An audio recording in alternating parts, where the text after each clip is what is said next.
Automation 101. I'm Tanya Shipman. Your customers know who you are. Yesterday I was talking about your social media and sharing it, and do people know who you are and what you're about. And it comes down to, do your customers know, like, and trust you?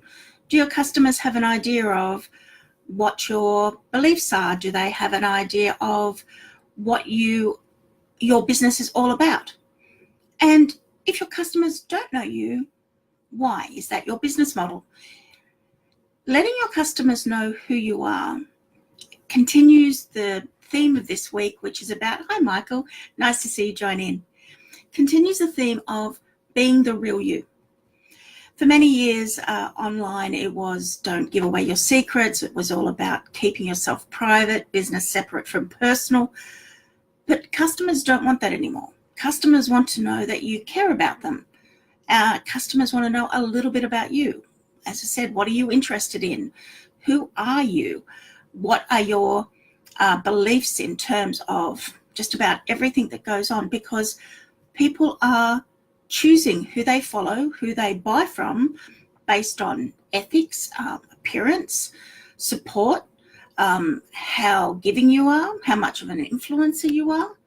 All of those things factor in to selling to customers now. Now, of course, people will still buy products because your products are good. But with the competition that exists now in everything that's out there, it comes down to, who do you like more? And that's really what it's all about. Now, that doesn't mean that you have to be friendly and loving and cheerful and all those sorts of things all the time, because that's not the real you. People go through sad cycles. People go through not able to do things cycles. People go through depression cycles. People go through happy cycles. People go through family is more important cycles. All of these sorts of things mean that you're still the real you, but you are doing on the things that are important to you, or dealing with the things that are necessary for you.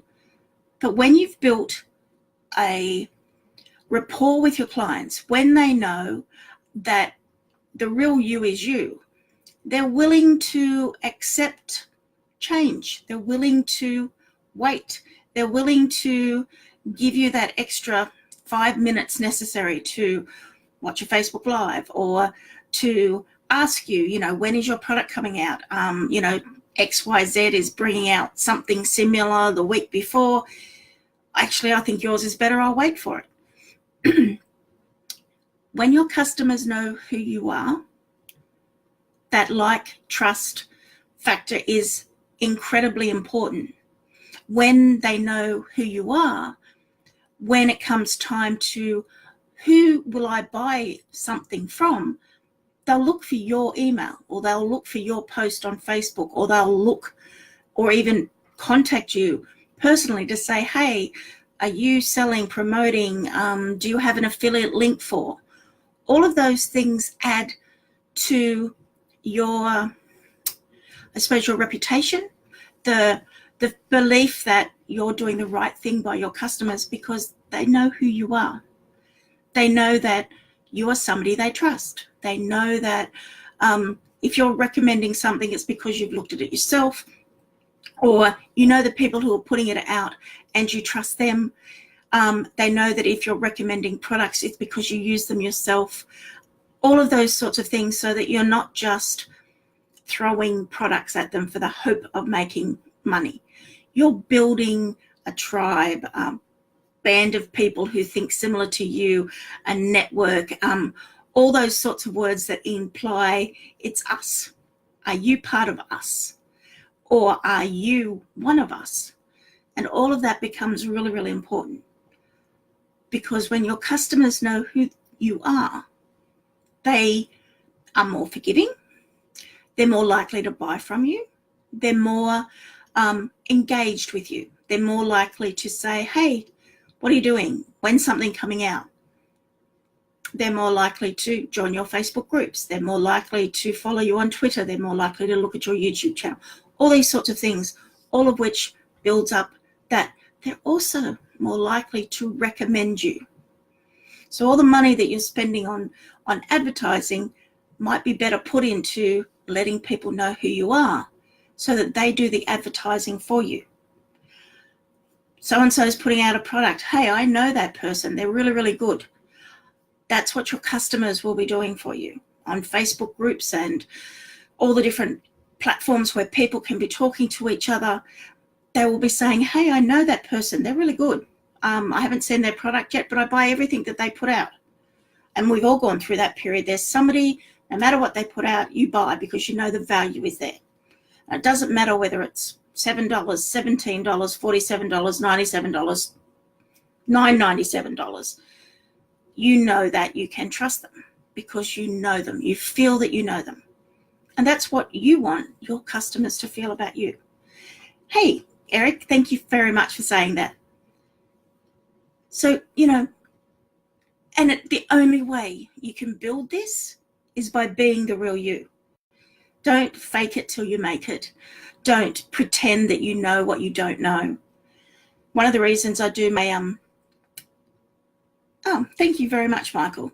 And that's what it is all about. If you're thinking about how you feel about other people, you want other people to feel something similar to you. You want to be the trusted person. You want your customers to trust you. By switching it around and thinking of both sides, and that's a great point to bring up, Michael, you're thinking of the people I trust and buy from, do my customers feel the same way about me? And as I was saying, the only way to build this is by doing the hard work. You have to be the expert. You have to be the person that they can trust. You do have to reply to emails. You have to. There's a whole heap of things you have to do. Depending on what your business model is, depending on how you're selling, it can be very similar and it can be very different.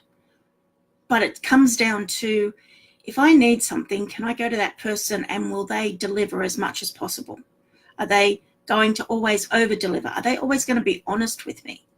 Are they going to tell me like it is? Because it's much better to say, hey, look, there's this product that I like. It's got a few faults for it, but I use it all the time. Go and have a look at it. Versus, yeah, no, I haven't ever seen this. I don't know the sellers, but they've got a great commission. So yeah, go and have a, and if it's no good, it's not my problem because it's not my product. Knowing the difference of how people react to you. I know some of the people I trust and admire, when they've recommended a product and it hasn't worked out, they've done everything under the sun to get results as much as possible. And I trust that they will do that, which means that even though for whatever reason they tried it, it worked, when it comes time to actually deliver, the vendor hasn't been able to deliver, or they made a mistake, or, we've even had times where Facebook products have been put out and then Facebook have changed their algorithms and their terms of service and the products no longer work. But you still trust that person because they've sent you an email saying exactly that, and you believe them rather than going, yeah, I don't actually think they actually made it work. It's just, they're blowing smoke.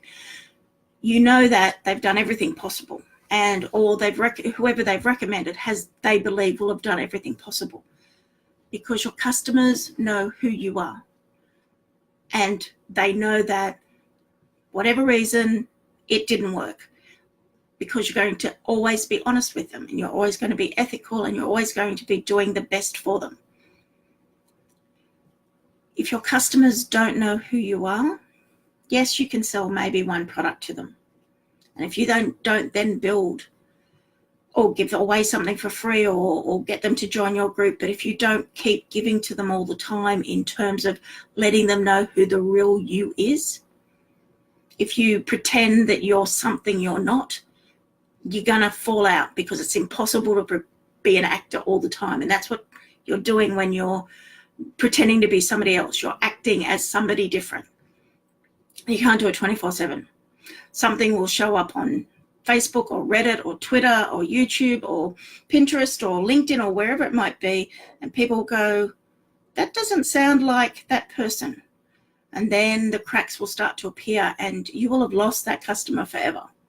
And I have people who I will never buy from. I don't care what they put out, because they've destroyed that. I know who they are. I know who they are. I don't want to have anything to do with them.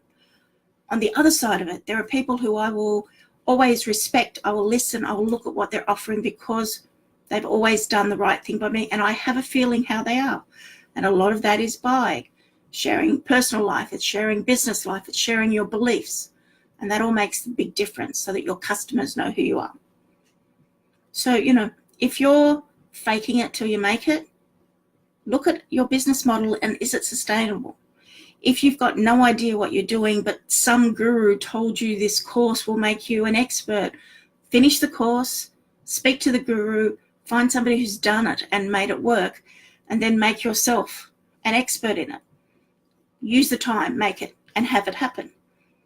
If you're unable to do that, the only thing that's going to happen is you're going to lose your business. But on the other side of it, if you can get your customers to know who you are going to have an incredibly successful business, because the people who buy from you are the people who will keep on buying from you because they trust you. So where do you sit? Are you a fake it till you make it? Or, as I believe the majority of Business Automation 101 is, you are all absolutely amazing people who are talking to your customers or doing the best you can for your customer. So let me know in the comments, where do you stand? And when you run into people who you don't trust or know anymore, how do you deal with them?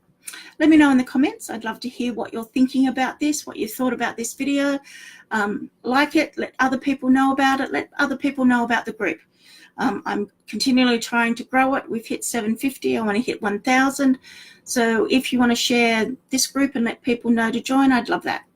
But let your customers know who you are and share the people who are good at what they do. I'll catch you all in my next video. I'm Tanya Shipman from Business Automation 101, and I'll see you next time. Bye, everybody.